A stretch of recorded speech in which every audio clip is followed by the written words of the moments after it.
I want you to think about this for a second. I've been thinking about it for a while. Let me give you a second. Have you ever wondered why it is that millions, and I mean millions, millions of young men, Gen Z, are hanging on the words of people like Jordan Peterson, Charlie Kirk, and Joe Rogan? Think about that. A Canadian clinical psychologist, a political firebrand kind of evangelist, and a MMA podcaster. What do these three diverse, this motley crew have in common? Why have they gained such an attraction, such a following from this up-and-coming new generation, especially among young men? Well, I think they've tapped into something that many people have missed over the past several years. And I think they're not the first to tap into it.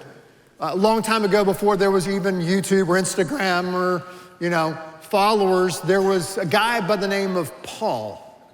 And Paul tapped into this deep ache, this yearning that all of us have in our life. So let's listen to what he says as he speaks to us from his prison cell many years ago. He's writing these final words to his protege, Timothy, these final words of mentorship. 2 Timothy verse 4, verse 6. If you have a handout, you can follow along and fill in the blank. If you didn't, drink your coffee, it'll keep you awake. All right, here we go. Oh, by the way, when I first started preaching and stuff years ago, and I'd be preaching up here and just sweating and hallelujah, right? And I look out and see someone asleep. I used to get really mad, like, what are you doing, man? What are you doing? Now when I see somebody asleep right now I'm preaching, I go, I get it.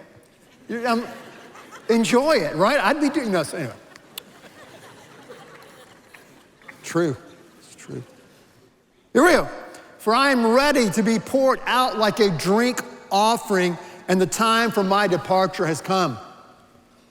Paul knows he's on the 18th fairway. He knows his time is up. He knows he's about to be executed.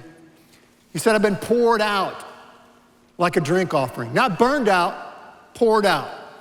They would have these animal sacrifices and burnt offerings in the Old Testament and these strange ancient ceremonies, and they would pour out a drink offering, pour out an expensive glass of wine or something like that as a sacrifice. I'm being poured out. Then look at verse 7, these iconic phrases here by Paul. I have fought the good fight. I have finished the race. I have kept the faith.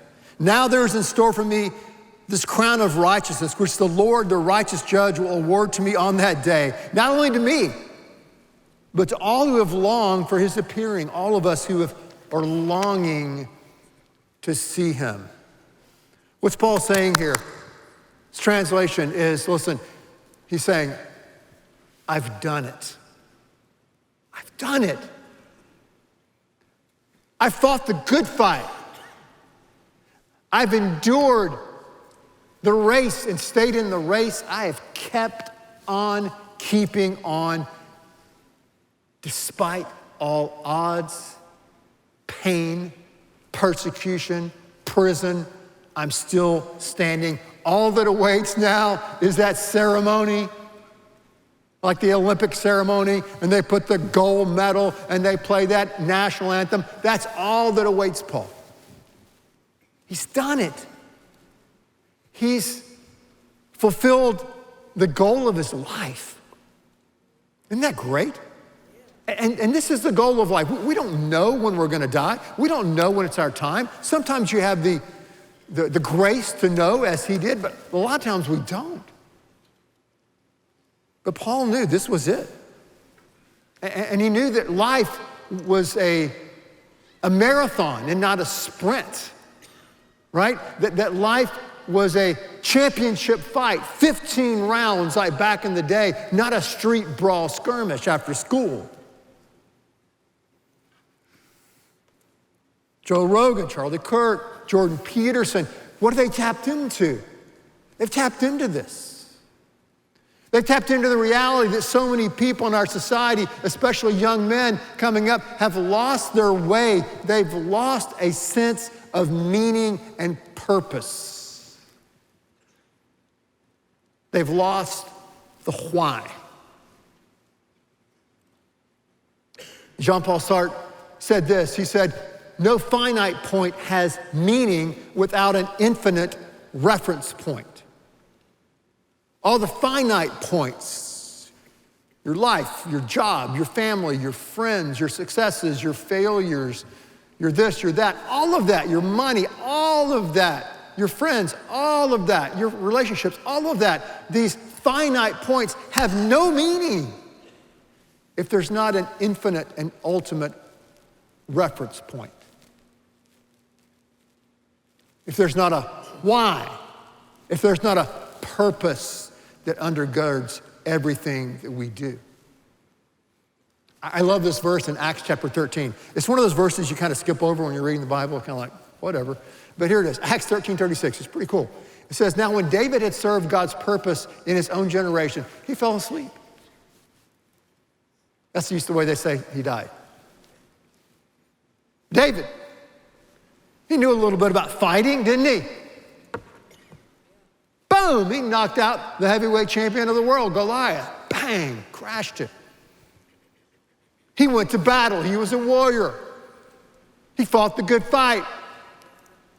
He ran the good race until he got off course and messed up his life, and he had a crazy dysfunctional family and lost his child Absalom and committed adultery with Bathsheba and came back and asked forgiveness and set up a murder, craziness. But David kept on repenting and kept on seeking God, so it could be written about David in this chapter in Acts 13 when he had fulfilled God's purposes for his life, he died.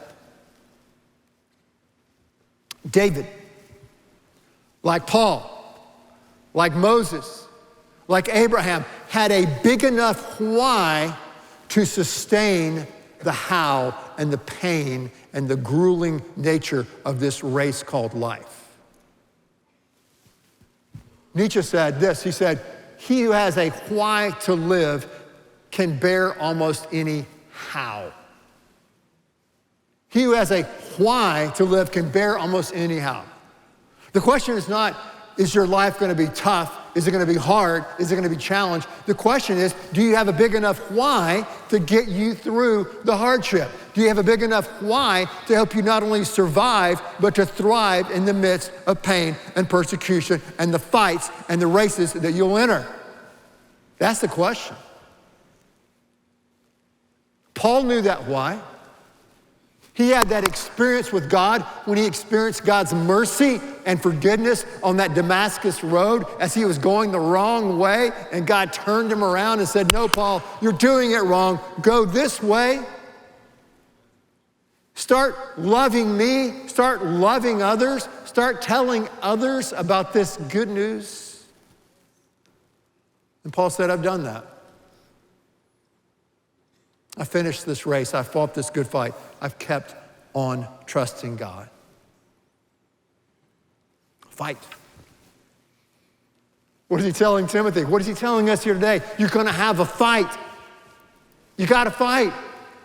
When I think about fighting, the first fight that comes to my mind is the 1970 fight in Madison Square Garden, New York City, between the heavyweight champion of the world, Muhammad Ali, and the challenger, Joe Frazier. It was called the fight of the century, okay? I was so fired up as a little kid, my brother and I, who was gonna win that fight. We were so much pulling for Joe Frazier because at the time we lived in South Carolina and Frazier was from South Carolina. And that fight was a grueling fight. It went 15 rounds. In the 15th round, Joe Frazier knocked Ali to the canvas with that left hook. But Ali, being the champion that he was, got back up. They continued to fight, and at the bell, it went to the judges' scorecards, and Frazier became the new heavyweight champion of the world. Now, I remember looking at Sports Illustrated that next week they had color photos of both Ali and Frazier. They were so beaten up. I mean, Ali had a broken jaw and Frazier had bruises all over their face. I'm sure they both went to the hospital after that fight. But I thought about that fight as a paradigm of any fight. When you go into a fight, you can expect you're going to be broken. When you go into a fight, you can expect you're going to be bruised. When you go into a fight, you can expect you're going to be hit. As Mike Tyson said, everybody has a plan until they get hit in the mouth. That's a fight. And you're going to get knocked down to the ground, even if you're the greatest of all time, like Ali, but you have to get back up off the canvas. You can't throw in the white towel. You got to keep on fighting. You're going to have all kinds of fights in your life. Keep on fighting. Get back up when you get knocked down. Now, fortunately for us here today, Paul, the great mentor of mentors, has yet another sports analogy for us in this passage. 2 for the price of 1. Isn't that great? He starts talking about a race. And he's talking about that ancient race, that marathon, that 26.2 miles. Not a sprint, a race, a marathon. If you run a marathon, what can you expect? Well, expect, first of all, that you're going to be a whole lot of runners around you. And when you're running that marathon, you're going to be tempted to look to your right, look to your left, and wow, look at how they're running. Wow, where do they get those New Balance? Wonder what they're drinking. Why are they running faster than me? Should I be running and keeping up with them? And you start comparing and getting jealous and being envious. And you'll be tempted not to run your race, but to run their race. God has a race marked out for you, Hebrews chapter 12. A race for you. Run your race at your pace. Looking to God for grace. Run your race. But your race is not her race. It's not his race. It's God's race for you. So in a race, you're tempted to look to the right, look to the left. Man, look to God. Look to what he has on your plate in your race. In a race also, you're going to get dehydrated. They tell you if you run the Houston Marathon, I don't know why, but they say to always drink water or Gatorade at every hydration station. Even if you don't need it, drink it, because you're going to need it later on. In life, the Christian race, you're going to get dehydrated. You're going to get parched. You're going to get just worn out. We need daily to receive that living water that Jesus talks about in John chapter 4, that living water that can give us life, that living water of being replenished by the Spirit of God daily, daily, daily, to keep us in the race. What else is going to happen to you in this marathon, in a real marathon and in a marathon of life? Well, at some point, mile 15, a lot of people talk about mile 20, you're going to hit the wall. You're going to hit the wall where your calves say, quit. Your quads say, no mas. Your mind says, what in the heck are you doing trying to run 26.2 miles? Humans aren't made for that. And you hit this wall physically, psychologically, emotionally, maybe spiritually, and you don't want to finish the race. It's the wall. In your life, in this race that God's placed you on, his race, with his purposes, you're going to hit a wall, maybe more than once. And at the wall, you begin to discover that what worked last week and last year doesn't work today.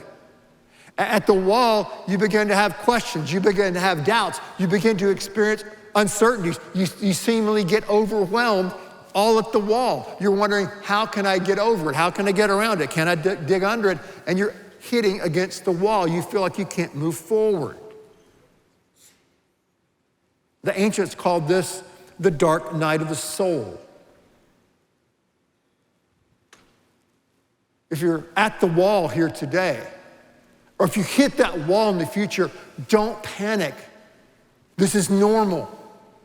This is a normal Christian life. But what you do at the wall and what I do at the wall matters greatly and deeply to God. Because what God is doing to you at the wall and what can happen at you at the wall is a deep transformation of your heart and mind.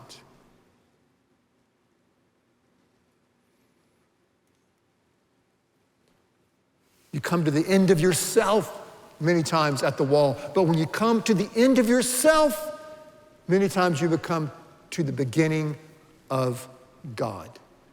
The beginning of God, a new relationship or a new level that God puts you on. So we have to keep on running. Joseph, his story takes up 1/4 of the book of Genesis. A lot of us know Joseph's story. Let me give you a little quick thumbnail about Joseph. He's a guy, he's born with great favor, he has great talents, he has great dreams. His brothers don't like him, so I think, hey, we're gonna send him off and sell him off into slavery. You think you have a dysfunctional family? It's pretty bad. Joseph had it bad. They sent him off to be a slave in Egypt, a foreign country. He didn't know the people, didn't know the language, didn't know the custom. They throw him in a pit. They tell his dad that he's dead. Joseph winds up as a slave in Egypt. He keeps working hard. He keeps believing in God somehow, some way. Then he gets falsely accused of some type of sexual harassment. He's tried. He serves, then he's thrown into prison and serves a 10 to 13-year stretch in prison. But even when he was in the pit, or when he was a slave, or when he was in prison, Joseph never lost his why. He never lost his sense of purpose. He never said, wow, God's ripped me off. I'm gonna do whatever I wanna do, right? No, he said, God still has a plan for my life. God still has a purpose for my life. No matter how dark, how tough, how grueling, how hungry he was, how lonely and isolated he was in the prison, he still believed God had a plan. That all these people meant it for evil, but somehow God was gonna use this for good. And Joseph hung on to that, and at the age of 30, boom, he gets sprung out of prison. He's elevated to become president of the most powerful country in the world at that time. How? He kept on trusting. He kept the faith. Keep on trusting. Even when things are dark, even when things are painful, even when the heat is on, I'm gonna keep on trusting. God, I don't understand it. God, it's really confusing. God, this really hurts, but I'm gonna keep on trusting you because you are the God who loves me so much that you sent your son to die in my place for me so I can make it through this wall. Yes, we can clap. I can make it through this wall.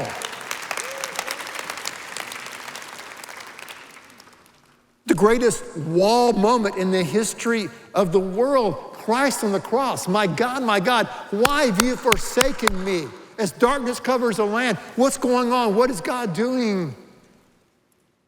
Christ is becoming sin. He's taking the rap and the guilt and the shame for us at that wall experience we call the cross, that we could be forgiven, that the world one day could be reconciled. It's amazing. Amazing. So in our race, when you hit the wall, God, we gotta keep on trusting that God is still working in my life. Keep on trusting him. No matter the pain, no matter the obstacles, I'm gonna keep on trusting him.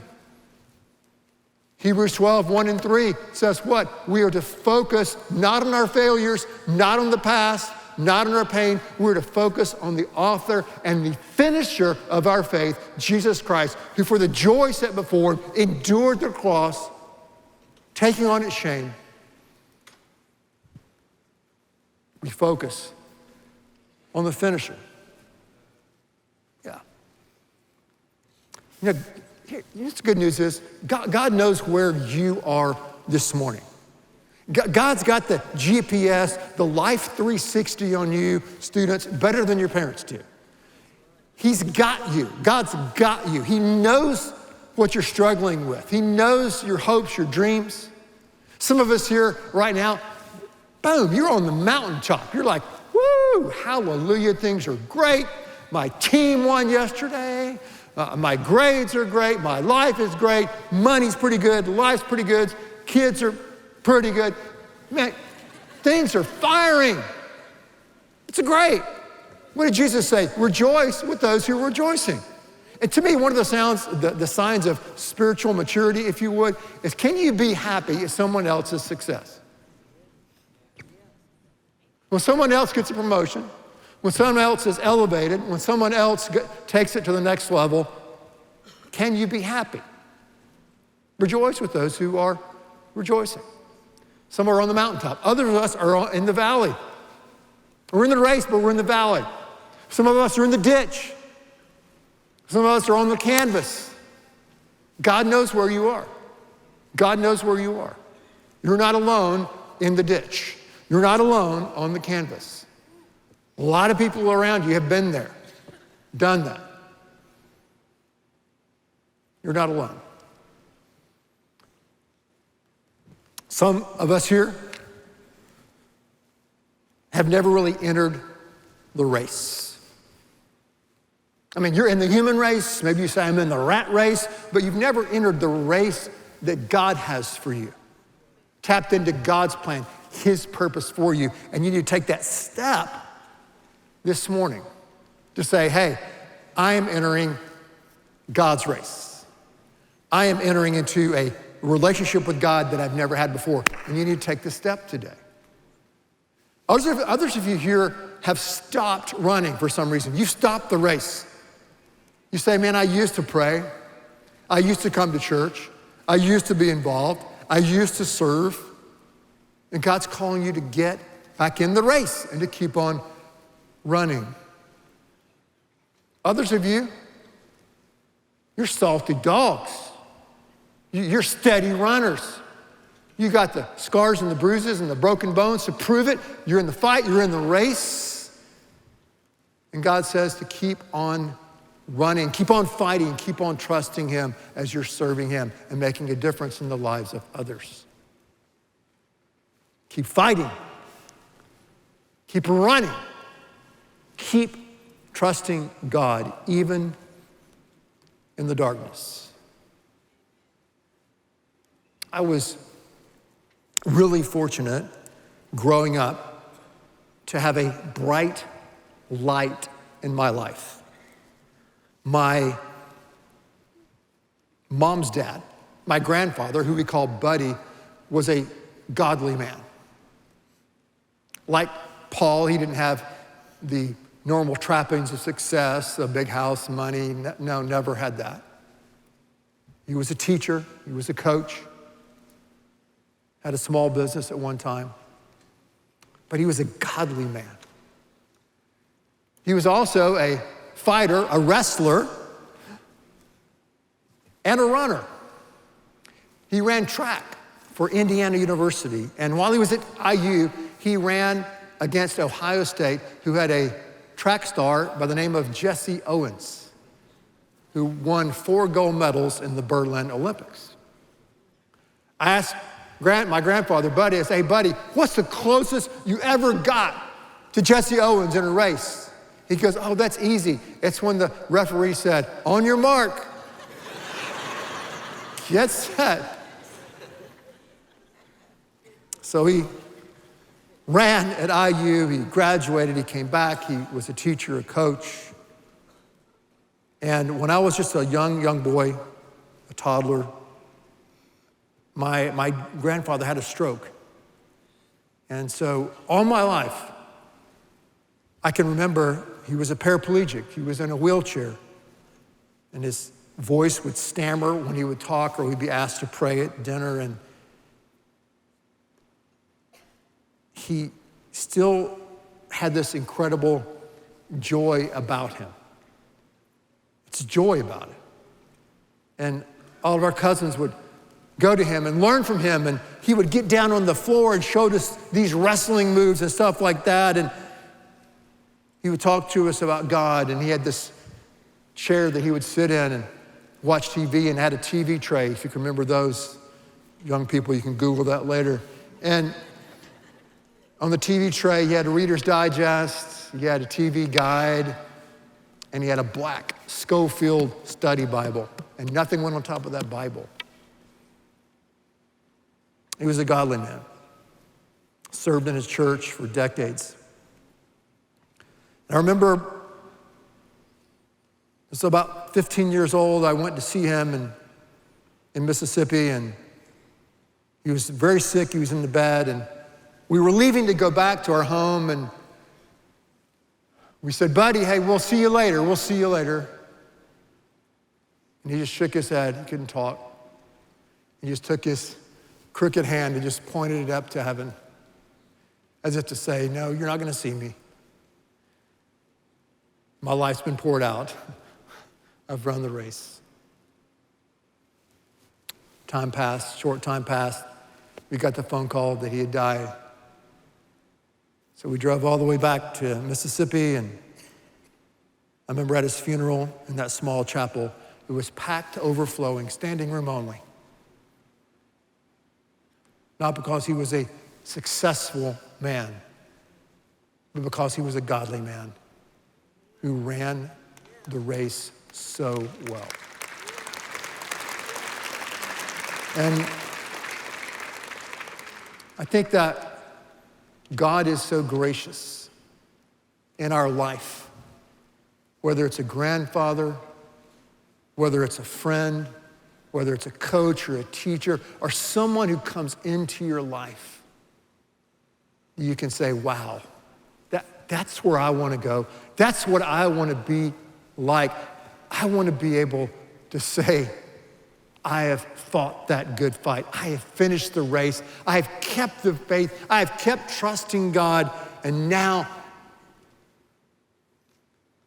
that award ceremony awaits me. What a life. What a goal. What a purpose that God gives to each and every one of us.